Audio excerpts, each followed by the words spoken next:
Hello and welcome to Military Mantra. In this interview, we have today Air Commodore Harish Naini, who have served the Indian Air Force as a fighter pilot. In this interview, we'll try to understand his journey of joining Indian Air Force, life with the Indian Air Force, and various life lessons that he has learned over his service. So, thank you for coming on the interview, sir, and welcome.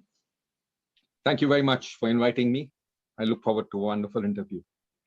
So my first question to you would be, how does it feel to be, as a fighter pilot, flying your aircraft faster than speed of sound? How does that feeling look like for you when you did the first time? Flying a fighter plane is probably one of the ultimate feelings that I've ever experienced in my life.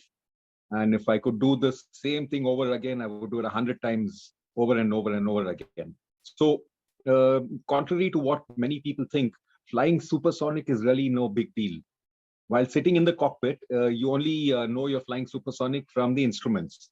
Otherwise, insofar as the feeling is concerned, it's the subsonic stuff that's more exciting. For instance, most of our air combat and weapon delivery, everything is done at subsonic or transonic speeds.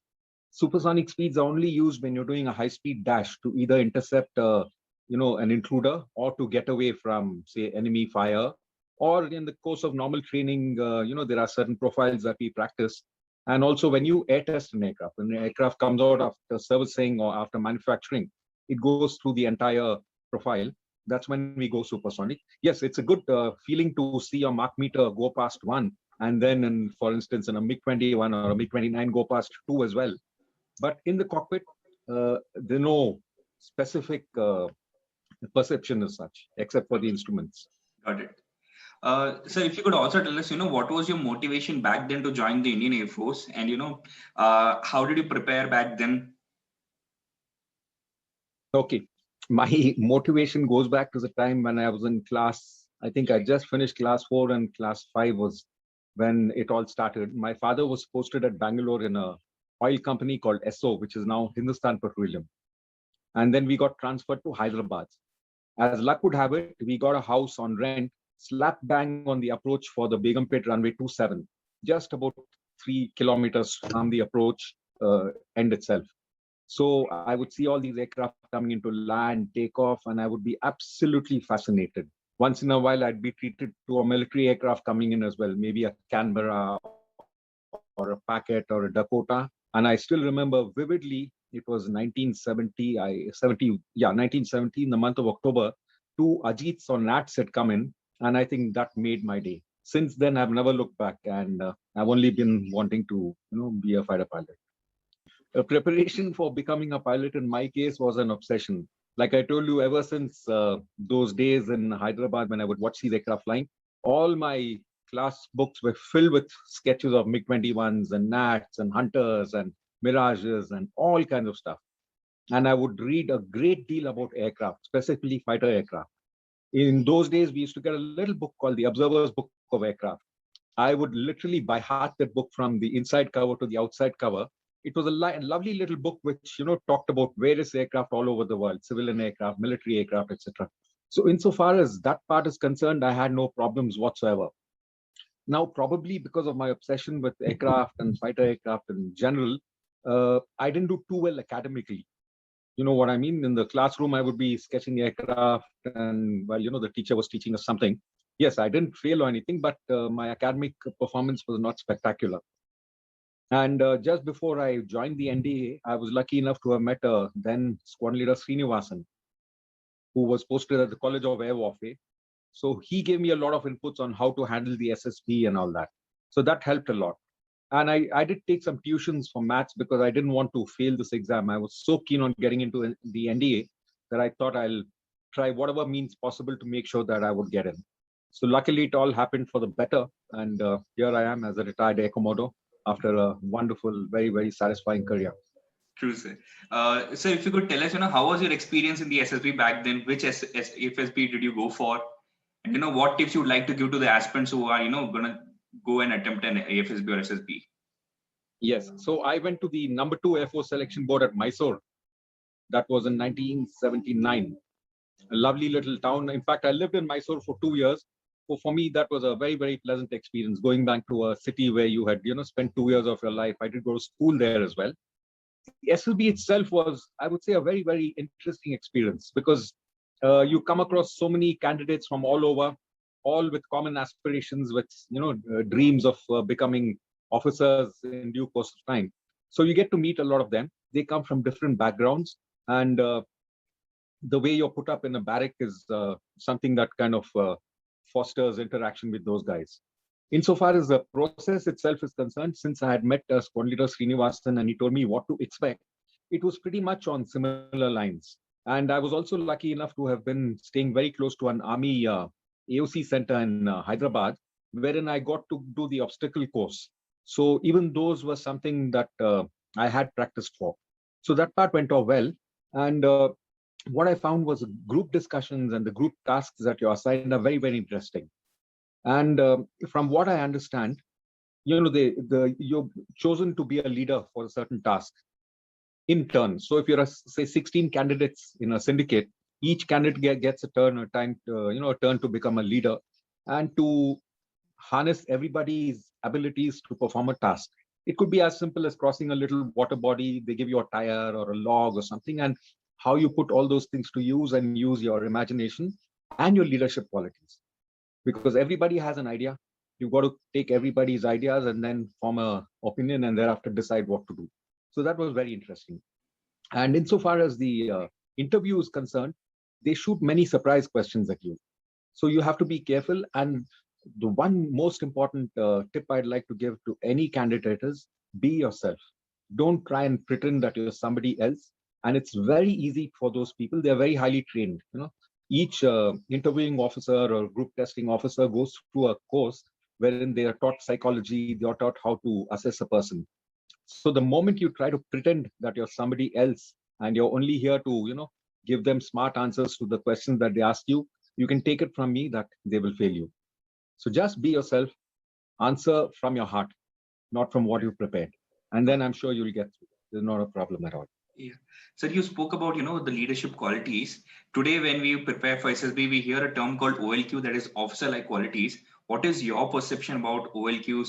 Can people prepare and, cultivate them and then go, or does it get cultivated over the training? What is your perception about it? Yeah, so that's a very good question. So it's a very nebulous term, officer-like qualities. It's difficult to, define, extremely difficult to define. It encompasses things as moral courage, integrity, your leadership qualities, your decision making, everything encompassed into one. So what I would say, if you were to possess good officer-like qualities, you would be a person who's very, very honest, who's very frank with what he feels and what he needs to do, whose moral values are above board, and physical courage also comes in. So that's where the training at NDA etc. helps a lot, wherein you're told to jump from a 10-meter board into a swimming pool which looks like a matchbox.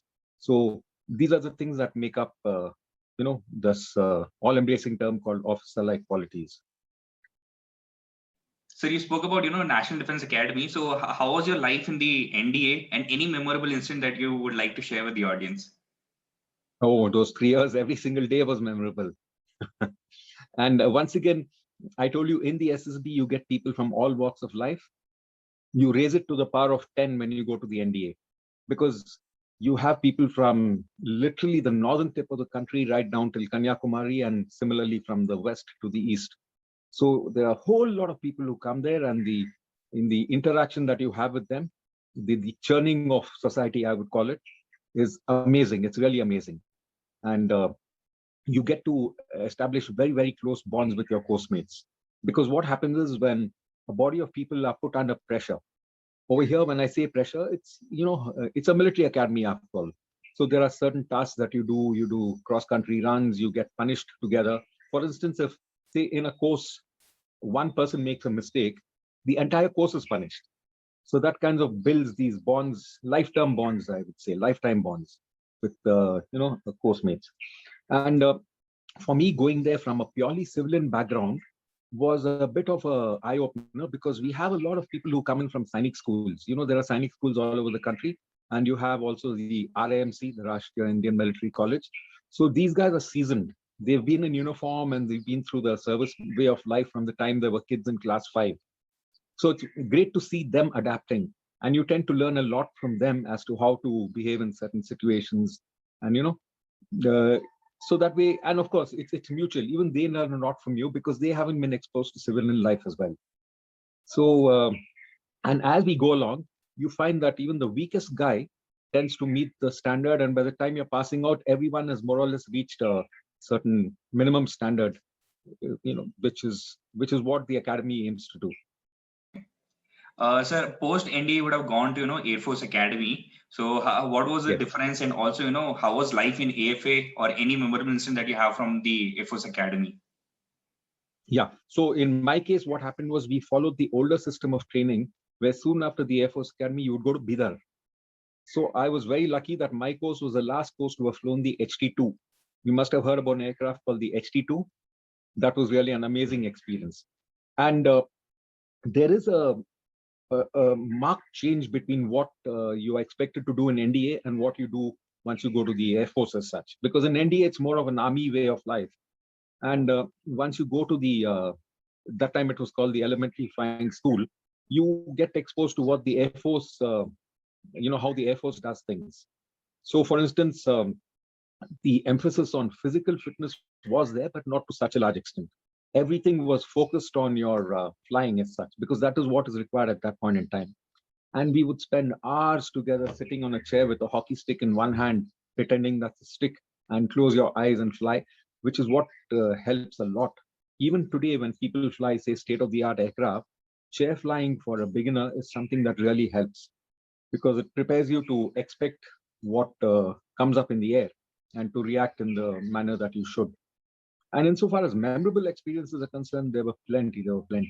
Right from the very first flight, believe me, to this day, I still have memories of that 100-octane fuel smell that you get in the cockpit of an HT-2, the engine sputtering to life. It's amazing. It's really amazing. So that brings me to the next question. How was your first experience as a solo, pilot flying an aircraft? Yes. So, like I was telling you, mine was the last course to have flown the HT-2.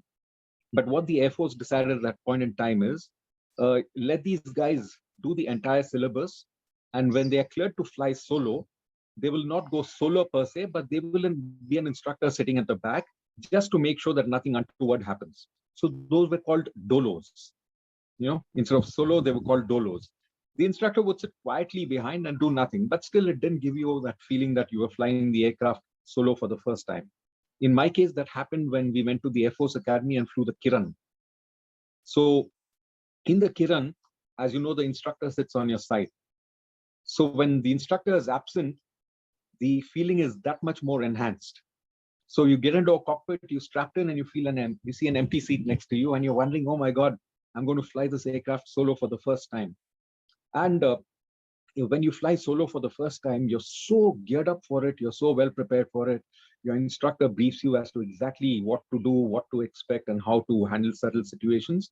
So you're very well prepared, no doubt about that. But the moment you open the throttle for takeoff and you commence that run, it is an amazing feeling. You feel completely independent. You feel a lot more confident about what your capabilities are. And of course, you're much more aware of what is happening and how to fly that aeroplane. Nice. And once you land and you open that canopy, it's top of the world feeling, let me tell you. Yeah, nice, sir. Sir, if you could also tell us, how does one day as a fighter pilot look like in terms of, routine, responsibility, any ideal day? Okay, yeah.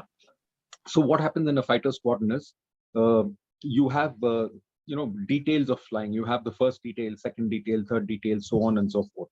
Usually we go for a MET briefing, a combined briefing wherein the meteorological officer tells you about the weather, the air traffic control comes and briefs you about what all is available, what are the systems serviceable. And this is called a mass briefing. So for instance, I'll give you an example. My first operational squadron was 32 Squadron in Jodhpur, which is why I'm wearing this t-shirt. Okay. So in 32 Squadron, which was at Jodhpur, we had 3 squadrons. It was a big base. So the morning briefing would encompass all the 3 squadrons. So you'd have a huge lot of people sitting there. And usually the briefing would be around sunrise or just after sunrise time. And thereafter, we would head off to our individual squadrons. Once we went to our squadrons, we would once again assemble for a squadron briefing, wherein squadron specific issues are covered. And most importantly, there was something called an emergency session, wherein one senior pilot goes up to the rostrum and he narrates a scenario. And then he asks one of us, the younger pilots, to come up and, tell the entire squadron as to what my course of action would be. Okay, what is the emergency? What will I do? And so that kind of helps you to memorize your emergency actions. In a fighter, you don't have the luxury of pulling out a massive checklist. Yes, we do carry something called a flight reference card, but most of it is done by memory. So this is what helps you to commit those emergency actions to memory. Thereafter, we brief for a sortie. Like I told you, there could be 3 details in a day. The first detail would say get airborne at 7 o'clock, land back by 7:45, 8 o'clock. They would debrief for 1 hour. We would take a breakfast break, and the next 2 details would commence. So it was rather busy, a very, very hectic schedule. And in those days, when I was a young flying officer or flight lieutenant, each pilot would almost mandatorily fly 3 sorties a day. Can you imagine? You're going for work at 6 in the morning, you finish the briefing, go to the squadron. By 2 o'clock, you've flown 3 sorties. Now, those 3 sorties involves debriefing for the sortie. You come back, brief first, come back, debrief. Then you brief for the next sortie, fly the sortie, come back, debrief, and so on. That's how it carries on. And in the midst of all that, you have, a little bit of paperwork. We have to fill in something called a blue book. A blue book is a book that every pilot maintains, which has details about the sortie. What did you do? What went wrong? What went right? And the instructor or the senior pilot would sign off with his remarks. So the blue book had to be maintained regularly. Got it. And on certain days of the week, we would also have night flying, which made it that much more hectic. So that in general is what the routine is for a young pilot. Okay, got it, sir. So my next question would be, which was your favorite aircraft which you ever flew, sir? Again, a difficult question. So I've done most of my operational flying on the MiG-21, MiG-21 BIS and the Bison. Thereafter, I got posted to a MiG-29 squadron, which was an absolutely amazing aircraft. I did a long stint as an instructor at fighter training wing in Hakimpet on the Iskra, which again is an absolutely delightful little aircraft. But all said and done, if you were to ask me to point my finger at one of those aircraft, I would say the MiG-21, because probably I have so much experience on it, and I began to understand that aircraft so intimately. And I was also in charge of the flight testing for the Bison program. I'd gone to Russia for 2 years, did flight testing, learned a lot more about the aircraft than I thought I knew, came back, commanded a Bison squadron. So I think I would say MiG-21. Sir, you were also involved with, the LCA project and, the test pilot as well. So how does one person become a test pilot? And, how was your experience with the whole project? Yeah. So how one becomes a test pilot is a little interesting. Basically, you have to be pretty good at the job. That means you should be an above average pilot. You should have a certain amount of flying experience under your belt, and you can apply for the test pilot's course. When you apply for it, the first thing is a written examination. And that's pretty exhaustive, which tests your knowledge on aviation related subjects to a much deeper degree than what you would expect. If you clear that exam, you do a flying test on 2 aircraft that you've not flown before at all to see how well you adapt to a cockpit. And you also have to submit a small report. That is followed up by a final interview with the commandant and the rest of the staff, who grill you on your knowledge, what you've written, the sortie that you've done, and other aspects. So if you make the grade, you come for the test pilot's course, which is a grueling 1 year's course, which I think is the most demanding course ever in the Air Force, at least, because academically the level is pitched at a much higher level than you're used to. You're flying various types of aircraft which you've never flown before. And as we say in the test pilot school, at any given time, you are writing the report for an exercise that you've flown earlier. You're flying an exercise which is on at present, and you're preparing for an exercise that's about to come.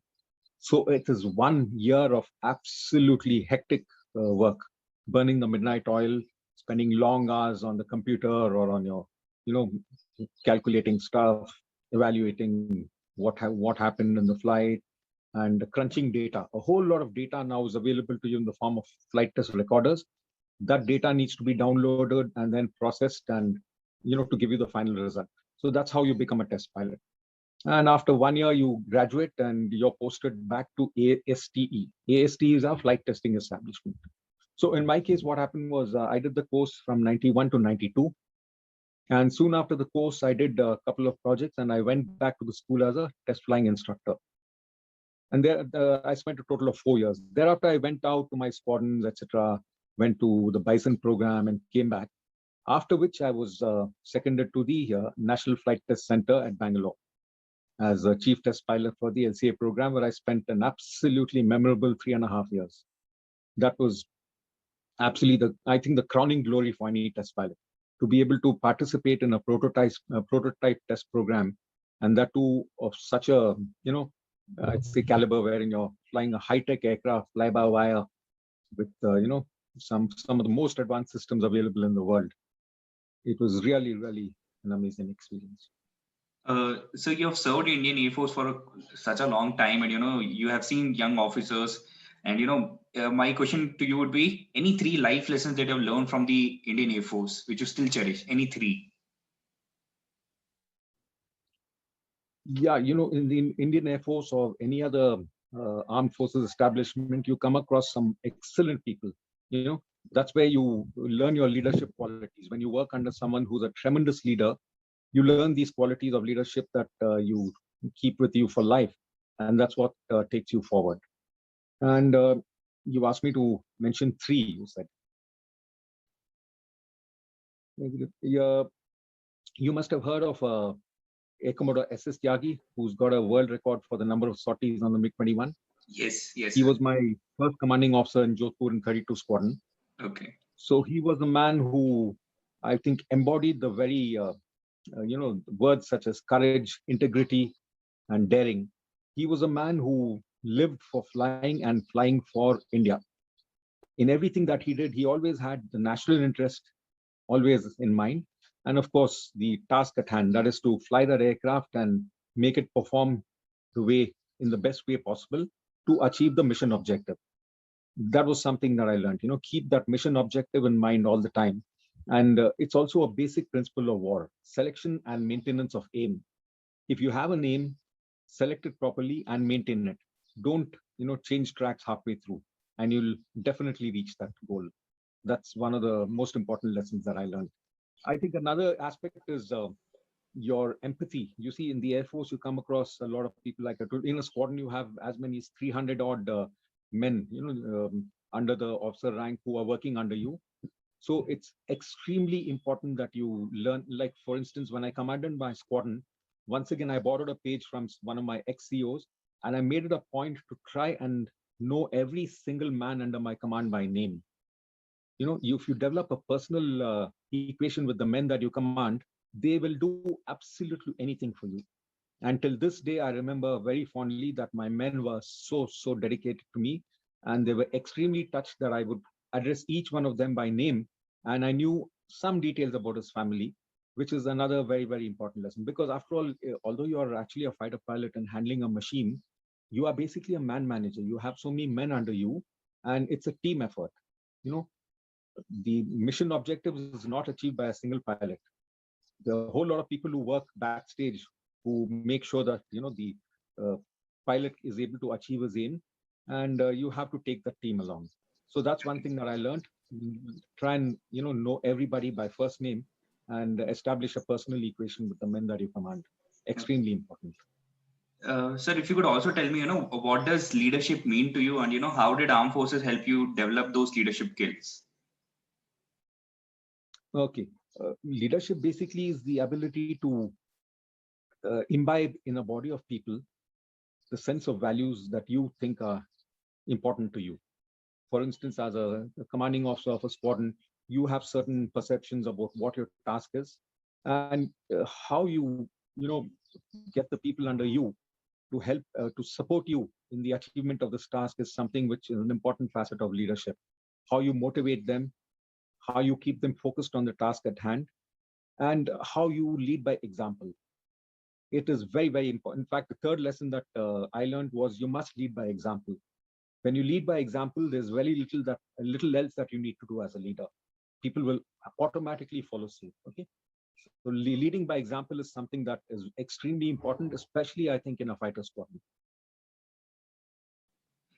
So my final question to you would be, what will be your message to all the defense aspirants who will be majorly watching this video on my YouTube channel? Any message you would like to give to the defense aspirant who wants to join the forces? Yeah, the first thing I'd like to say is I salute you. You may or may not make it, and I hope you make it. But the very fact that right now at this such a tender young age, you're thinking of joining the forces is something amazing. And on that aspect, I must tell you that there is a trend today in the country where people are not really heading towards the armed forces, but that I hope is not a permanent affair right now. I don't know what the motivational levels of people are, but for anyone who's even thinking of joining the NDA or the IMA or the AFA, firstly, I salute you and I wish you all the best. So please keep the things that I said in this interview in mind as to how to, sort out the problem of going to the SSB, how to answer your questions, how to be frank and be true to yourself. These are things that will take you forward and make sure that you make the grade for either the Air Force, Army, or the Navy. And yes, academically, you have to keep at it. Don't think that being in the armed forces means no studies. A lot of studies, I must tell you. So make sure that you study hard enough to get through your selection exams. And once you make the grade, you have to continue studying, because after all, it's not a piece of cake that you become an officer and carry on with no studies. Studies is something that will carry on throughout your career. You have to be prepared for that. And like I told you, once you make the grade, lead by example. That's one of the most important advices I can give you. Yeah, so thanks a lot, sir, for your time on this interview. I hope, a lot of aspirants will be watching this will gain a lot of perspective about life as a fighter pilot. Especially, I am the first time I'm hearing about how to become a test pilot as well. So a lot of people will understand that as well. So thanks a lot again, sir, for your time. Have a nice day. Jai Hind, sir. Excellent. I wish you all the very best. And please convey my regards to your father and Sure, thank him for his. Thank you. Jai Hind. Jai Hind, sir.